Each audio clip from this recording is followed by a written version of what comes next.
ओम श्री परमात्मने नमः. ज्ञानदेवांचा आत्मसंवाद प्रकरण 2. सद्गुरु वंदन. ज्ञानदेव आता सद्गुरु वंदन प्रकरणाचा समारोप करत आहेत. ज्ञानदेव म्हणतात, म्हणोनी बोध्य बोधोनी घेणे प्रमाणे साधोनी ऐसा नव्हे भरवसेनी गोसाविहा.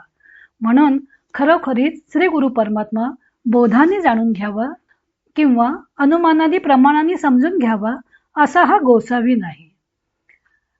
पुढे म्हणतात, ऐसे करणीया वीण स्वयंभची जे निवृत्तीपण तयाचे श्री चरण वंदिले ऐसे.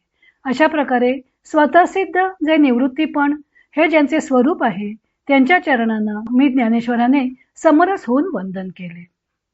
आता ज्ञानदेवो म्हणे, श्री गुरु प्रणामे येणे फेडिली वाचा ऋणे चौही वाचांची. ज्ञानदेव म्हणतात की मी अशा प्रकारे गुरुचरणांना वंदन करून चारही वाचांची ऋणे फेडली. स्वामी स्वरूपानंद याचं अभंग रूपांतर करताना म्हणतात, म्हणून या नाना प्रमाणा साधोन घ्यावे आकळून प्रमेयाते ऐसा नव्हे स्वामी सद्गुरु साचार नित्य निरंतर स्वयंसिद्ध. जयाची ठाई असे स्वाभाविक अकृत्रिम एक निवृत्तित्व तया श्री गुरूंची पाऊले ती भली अभेदे वंदिली ऐशा रीती. ज्ञानदेव म्हणे, ऐशा रीती आता श्री गुरु समर्था निवृत्तीसी करोनी वंदन फेडिली मी साची चारही वाचांची वाचा ऋणे. सद्गुरु परमात्मा हा स्वयंभू निवृत्ती आहे.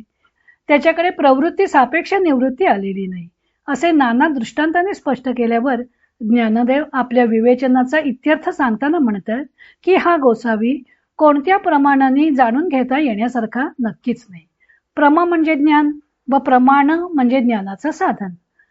अज्ञानार्था व गमनम प्रमाणम अशी प्रमाण या शब्दाची व्याख्या केलेली आहे. जे अज्ञात गोष्टींचे ज्ञान करून देते ते प्रमाण.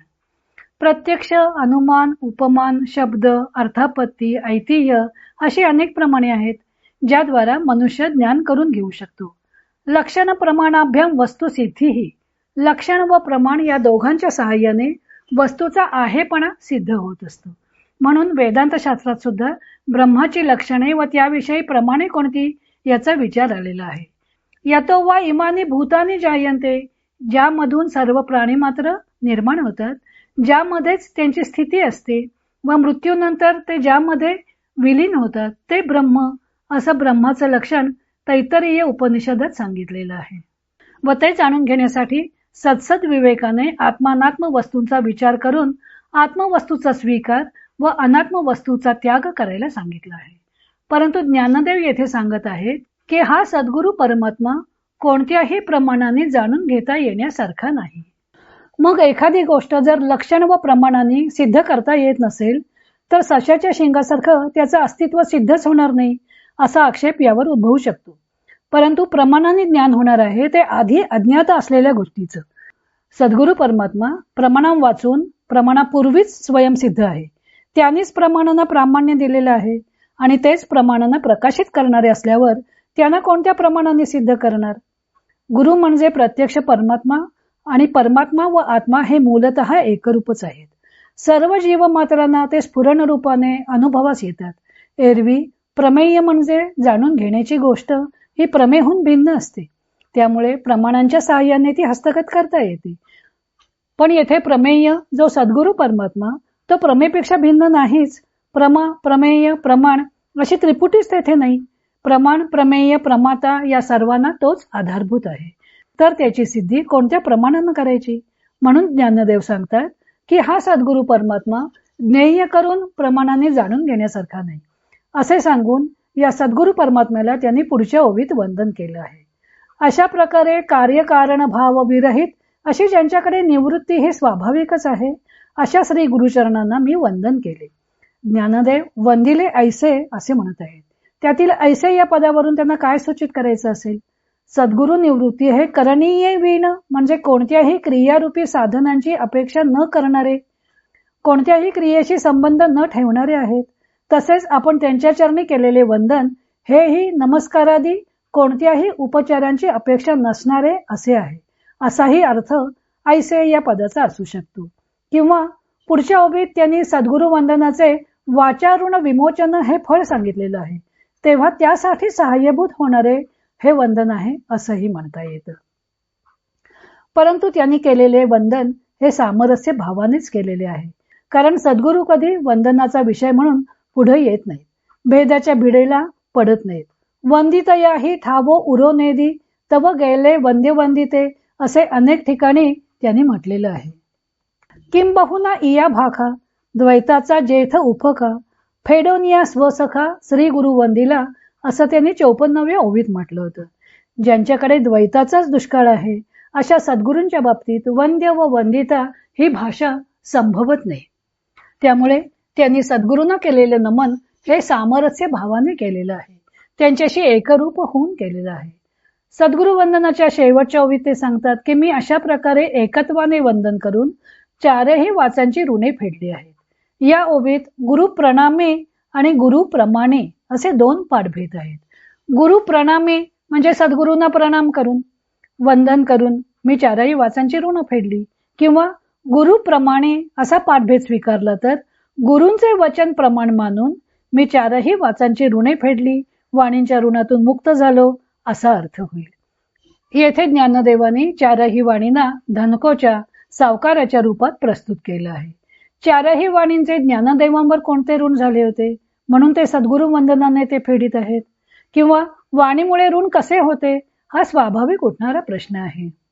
वास्तविक आत्मरूप सद्गुरूंचं वर्णन करणं कठीण आहे, कारण तेथे द्वैताची भाषा चालतच नाही. तो तर वाचातीत आहे. तथापि या परमात्मरूप सद्गुरु स्वरूपाचे वर्णन ज्ञानदेवाने वाणीने केलेलं आहे. चारही वाणींच्या अखत्यारीतील ही गोष्ट नसून सुद्धा सद्गुरु स्वरूपापर्यंत पोहोचण्यासाठी वाणींचे सहाय्य झाले आहे. वाणींचे सहाय्य नसते तर असे वर्णन करताच आलं नसतं. त्यामुळे त्यांना आपल्यावर वाणींचं कर्ज झालं आहे असं वाटत असावं. परा, पश्यंती, मध्यमा, वैखरी या 4 वाणी आहेत.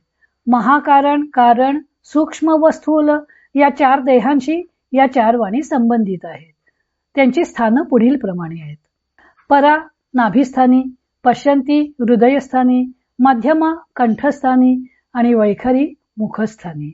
वैखरीने शब्द उच्चारण्याआधी तो परेमध्ये उठतो व तेथून हृदय कंठ येथपर्यंत येऊन मग जिभेवर येतो. प्रत्यक्षात सगळा व्यवहार वैखरीने होतो. वैखरी वाणीतून शब्द बाहेर पडला की शब्दाचं काम संपतं. हा शब्दच ज्ञान देऊन विलय पावतो. तेव्हा ज्या शब्दामुळे ज्ञान होते त्या शब्दाचे अथवा वाणीचे ऋण हे असतेच. आपण या 4ही वाणींच्या ऋणातून गुरु प्रणामी येणे, गुरुवंदन करून ऋणमुक्त झालो आहोत असं ज्ञानदेवांनी सांगितलं आहे. अशा प्रकारच्या गुरुवंदनाने म्हणजे एकत्वाने गुरुंना वंदन करून त्यांनी वाचा ऋण फेडलं आहे.